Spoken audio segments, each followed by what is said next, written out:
Guys आज के इस वीडियो में हम बात करने वाले हैं क्रूड ऑयल पर। जानेंगे कि नेक्स्ट वीक में क्रूड ऑयल के क्या व्यूज हो सकते हैं और इसके साथ ही साथ हम बात करेंगे कमिंग मंडे यानी 29th ऑफ मई के दिन हम अपना क्रूड ऑयल में इंटरडे सेटअप कैसे प्लान करके चल सकते हैं। ठीक है फ्रेंड्स, सो एक बार फिर मैं आपका स्वागत करता हूं आपके अपने ही चैनल वेल्थ रक्षा पर। और एवरी वीक की तरह इस वीक भी हम आज डिस्कस करने वाले हैं क्रूड ऑयल के एनालिसिस पर। ठीक है, चलिए सो स्टार्ट करते हैं अपनी एनालिसिस स्टार्ट करने से पहले एक बार हम बात करते हैं लास्ट वीक में हमने क्या प्लानिंग की थी। उस प्लानिंग के अकॉर्डिंग आज हम कहां पर लाई कर रहे हैं। सो फ्रेंड्स, लास्ट वीक में हमारी प्लानिंग क्या थी? लास्ट वीक में हमने प्लान किया था कि फिर 5800 के नीचे अगर सेल क्रूड ऑयल निकलेगा तो इसके नीचे हमने सेल प्लान किया था सिंपल। और 6100 के ऊपर निकलता है तो इसके ऊपर हमने अपना बाय प्लान करके चला था। ठीक है, सो देखिए यहाँ पे क्रूड ऑयल ने क्या किया, यहाँ पे 6100 का ब्रेकआउट तो दिया, लेकिन अगर आप देखेंगे तो लगभग 6193 का हाई बनाया और हाई बना के वहां से सीधे जो है वो रिवर्स हो गया। ठीक है, जबकि अब यहाँ पे हमारा जो पहला टारगेट था वो था 6200 का। सो अगर हम देखें तो हमें ना तो अपसाइड में कोई यहाँ पे टारगेट मिले हैं लास्ट वीक में और ना ही डाउन साइड में कोई टारगेट मिले हैं लास्ट वीक में। सो कहीं ना कहीं जब इस तरीके से मार्केट एक फेज में फंस जाता है तो एक तैयारी कर रहा होता है मार्केट बड़े ब्रेकआउट या ब्रेकडाउन की। सो अभी हमें नेक्स्ट वीक में देखना ये है कि नेक्स्ट वीक में हमें क्या होता है। क्या हमें यहाँ पे बहुत अच्छे अपसाइड में टारगेट मिलते हैं या डाउन साइड में टारगेट मिलते हैं? यस, लेकिन टारगेट जरूर मिलेंगे, ये मेरा ऐसा विश्वास बोलता है। प्रीवियस जो मैंने अभी तक एनालिसिस किए क्रूड ऑयल की उसके अकॉर्डिंग आज मैं इतना कॉन्फिडेंटली बोल सकता हूँ कि आपको नेक्स्ट वीक में बहुत अच्छे टारगेट मिल सकते हैं। ठीक है फ्रेंड्स, तो चलिए स्टार्ट करते हैं अपनी एनालिसिस। स्क्रीन पर आप जो चार्ट देख रहे हैं क्रूड ऑयल का जून फ्यूचर हमने यहाँ पे पिक किया हुआ है और एक कैंडल आपको यहाँ पे 4 आवर्स का सेंटीमेंट दिखा रही है, मतलब एक कैंडल आपकी यहाँ पे 4 घंटे की कैंडल है। Simple, okay.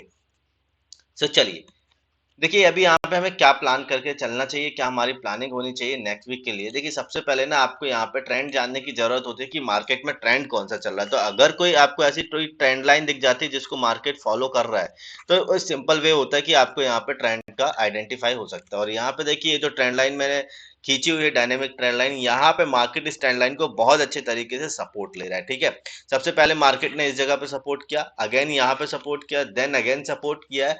यहाँ पे बहुत अच्छे तरीके से सपोर्ट नहीं किया लेकिन कहीं ना कहीं रिस्पेक्ट किया है इस लेवल को। और अगेन अगर आप देखेंगे लास्ट ट्रेडिंग सेशन में 5900 के आसपास से अगेन सपोर्ट लिया है। ठीक है, सो कहने का मतलब क्या है कि मार्केट कहीं ना कहीं स्टैंड लाइन को रिस्पेक्ट कर रहा है। तो जब तक ये ट्रेंड लाइन का ब्रेकडाउन नहीं होगा तब तक हम यहाँ पे कोई भी सेल की पोजीशन नहीं बनाने वाले हैं। Clear, okay. तो अगर इस ट्रेंड लाइन का ब्रेकडाउन होता है तो हम यहाँ पे सिंपल सेल करके चलेंगे।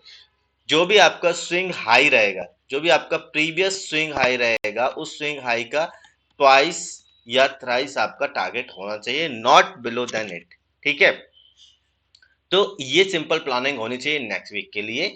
एक प्लानिंग, एक सेटअप हमारा ये रहेगा। ठीक है, दूसरा सेटअप क्या होगा, अब हमें यहाँ पे बात करते हैं कि जो रिस्की नहीं है, जो एकदम सेफ साइड में ट्रेड करना चाहते हैं, जो रिस्क बहुत कम लेना चाहते हैं, उनके लिए सेल का जो पॉइंट है वो है 5900।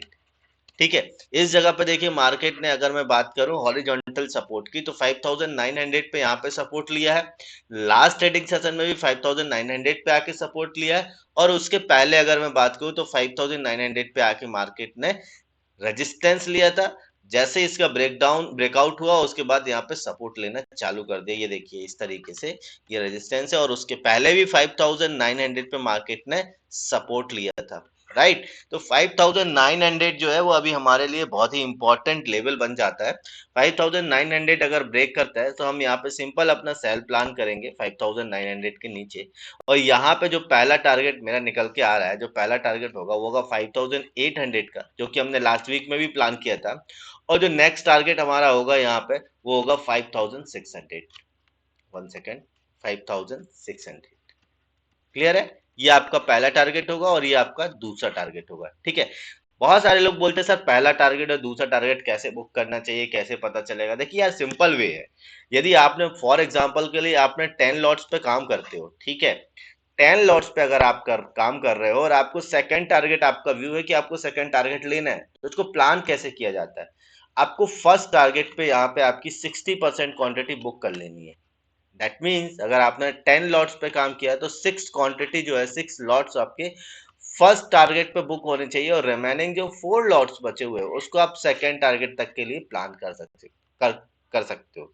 इससे क्या फायदा है? इससे ये फायदा है कि आपको यहाँ पे एक तो प्रॉफिट मिल गया, और मान लीजिए मार्केट ने केवल फर्स्ट टारगेट दिया और यहीं से रिवर्स हो जाते तो आप कभी भी लॉस में नहीं जाएंगे। ये जो लॉस वाला फेज है आप कभी भी नहीं देखेंगे। क्लियर है ना? तो इस तरीके से आप अगर सेकंड टारगेट या थर्ड टारगेट प्लान करेंगे तो आपको कभी भी आपको यहाँ पे लॉसेस नहीं होंगे। ठीक है। सो ओवरऑल हमने ये अपना सेकंड सेटअप प्लान किया। बाय हम कहाँ पे करेंगे? देखिए, अगर आप बाय के लिए प्लान करना चाहते हैं तो यहाँ पे जो रिस्क ट्रेड है वो 6050 मतलब 6050 के ऊपर ये जो लेवल है इसके ऊपर आप बाय प्लान करके चल सकते हैं। रीजन बता दे रहा हूँ क्यों? क्योंकि मार्केट जो है ऑलरेडी अगर आप देखेंगे तो अप ट्रेंड में है, कोई भी यहाँ पे लो अभी ब्रेक नहीं हो रहा है। तो लो ब्रेक नहीं हो रहा मतलब मार्केट अप ट्रेंड में है, तो आप यहाँ पे 6050 के ऊपर अपना बाय प्लान करके चल सकते हो। यहाँ पे आपका पहला जो टारगेट मिलेगा वो होगा 6200, और दूसरा जो आपको यहाँ पे टारगेट मिल सकता है ये पहला टारगेट होगा, क्योंकि आप देखिए यहाँ से मार्केट ने रिवर्सल लिया था। अगेन लास्ट टाइम भी यहाँ पे मार्केट ने इसी लेवल से आके कहीं ना कहीं रिवर्सल लिया है, तो ये एक रेजिस्टेंस जोन है। यहाँ पे आके आप 10-20 पॉइंट के बफर पे अपना प्रॉफिट बुक कर सकते हैं।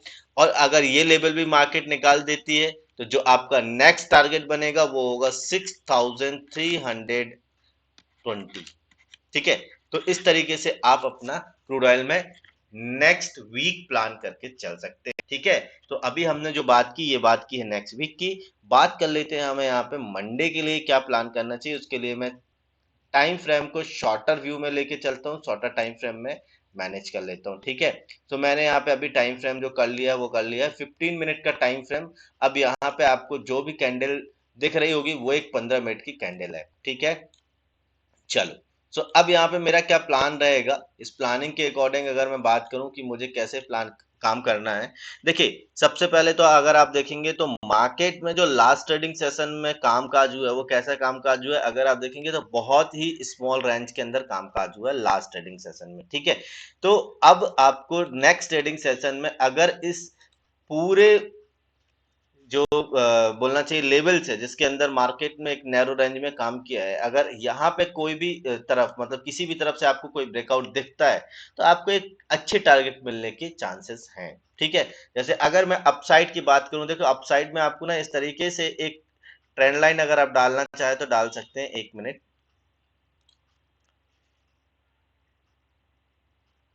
ये सारे पॉइंट्स को मिला के। ठीक है।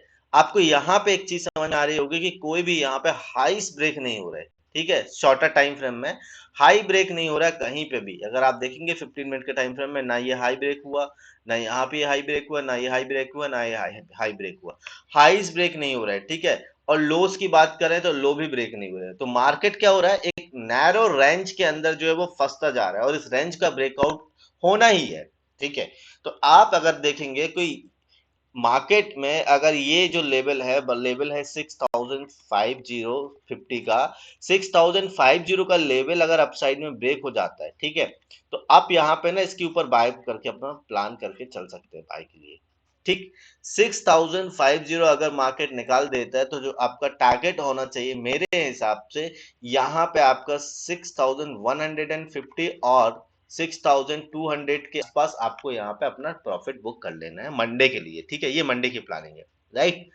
सेल कब करना है? देखिए 5980, 5980 देखिए यहाँ पे सपोर्ट लिया, देन जैसे इसका ब्रेकडाउन हुआ है रेजिस्टेंस बन गया, ये रेजिस्टेंस लिया, जैसे ये ब्रेकआउट हुआ सपोर्ट बना, एक सपोर्ट ये लिया, अगेन सपोर्ट लिया, अगेन सपोर्ट लिया।